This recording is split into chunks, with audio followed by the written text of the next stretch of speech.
SIR বাতিল করো তো বলেছিল, তার কারণ আছে তো। এসআইআর যদি কমপ্লিটলি সাকসেসফুল হয় তাহলে এমনিতে তৃণমূল পশ্চিমবাংলায় শেষ। সরকার বলে কিচ্ছু নেই, এখন সরকারে কবন্ধ চলছে, কবন্ধটা কাজ করছে, মাথা কাটা গেছে সরকারের। তারপরে যেটা হবে সেটাও থাকবে না। তৃণমূল এখন জীবন্ত ফসিল একটা পরিণত হয়েছে। ফলে যেদিন সরকার থেকে যাবে দলটা উঠে যাবে, ভয় তো ওইটাই। ফলে এখন এরা চাইছে যেভাবে হোক এসআইআরটা না করে, বলে ফেলেছিল তো সুপ্রিম কোর্টে 2025 সালের ভোটার লিস্ট অনুযায়ী ইলেকশন হোক। কি মামার বাড়ির আবদার! 2025 সালে মানে আর চেঞ্জ করা যাবে না, ওই যা আছে থাক। আসল কথা হচ্ছে যে এরা তো জানে যে সত্যিকারের এসআইআর হলে এদের কি হবে, তা সুপ্রিম কোর্ট এদের আবদার মানেনি। দ্বিতীয় কথা হচ্ছে, এই প্রথম দেখলাম যে বিচারকদের দিয়ে নির্বাচনী কাজ করানো হলো এবং সুপ্রিম কোর্ট বাধ্য হলো। কেন বাধ্য হলো? তার কারণ সরকারি অফিসার, সরকারকে বলছে তুমি অফিসার দাও, 8,000 অফিসারের নাম দিল না।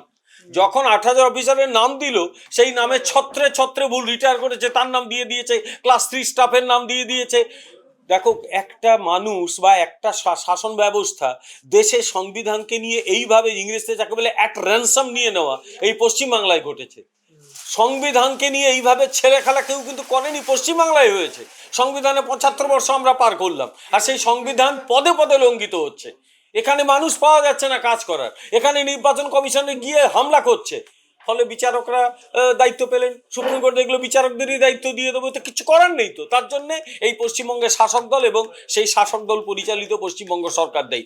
দে are solely responsible for this. Supreme কোর্টে এগুলো বলুন গিয়ে, ওরা সুপ্রিম কোর্টে বলুক না। সুপ্রিম কোর্ট, একটা কথা বলি, সুপ্রিম কোর্টের সব কাজ যে আমি পছন্দ করি তাও নয়, সুপ্রিম কোর্ট সব কাজ আমার ভালো নাও লাগতে পারে, কিন্তু বিচার বিভাগের সিদ্ধান্ত তো মেনে নিতে হবে। সুপ্রিম কোর্ট যেখানে কতগুলো বিষয়ের রায় দিয়ে দিয়েছে, সেখানে সেগুলোকে লঙ্ঘন করার কি ছিল? তো সুপ্রিম কোর্টের রায় লঙ্ঘিত হয়েছে এখানে। এসআইআর এ সুপ্রিম কোর্ট বলেছিল আইন শৃঙ্খলা রক্ষা করতে হবে, কিচ্ছু হয়নি। সুপ্রিম কোর্ট তো এখানকার ডিজিকে দিতে বলেছে, ঠিক সকল বলবো কিনা জানি না, কিন্তু তাকে তো কারণ জানাতে বলেছে।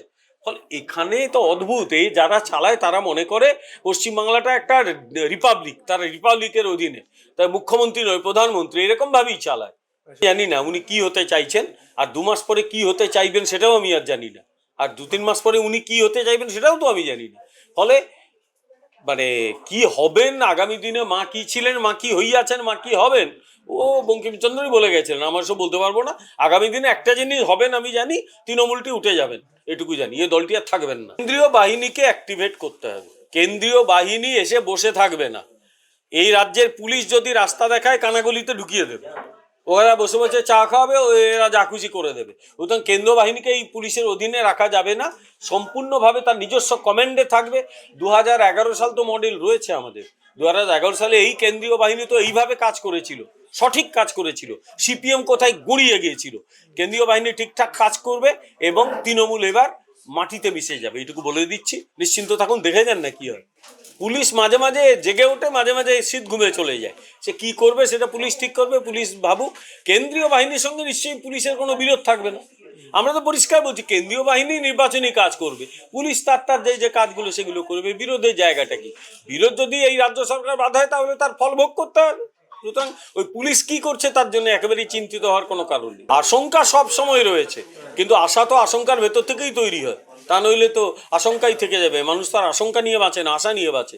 তাই আমি আশা নিয়েই বাঁচবো এবং আমি বলবো যে আমাদের কেন্দ্রীয় বাহিনী, নিঃসন্দেহে কেন্দ্রের যে বাহিনী তারা ভালোভাবে কাজ করবে। সেটা জানি না, প্রশাসন উত্তর দিতে পারবে। পশ্চিমবঙ্গে তো বোমার সংস্কৃতি রয়েছে, তো এখানে বোমা ফেটে বাচ্চা মারা যায়, স্কুলে বোমা ফাটে, তো পশ্চিমবঙ্গ তো সেই জায়গা। বা বাচ্চা খেলতে গিয়ে বল ভেবে মেরে দিল, তার পাটা উড়ে গেল। বাচ্চা স্কুলে গিয়ে বোমা পড়লো, এগুলো পশ্চিমবাংলায় ঘটনাতে কোথায় ঘটবে? পশ্চিমবাংলায় ঘটে, তাই তাই ঘটছে। সরকার যদি এরকম একটা দল চালায়, এগুলোই ঘটবে।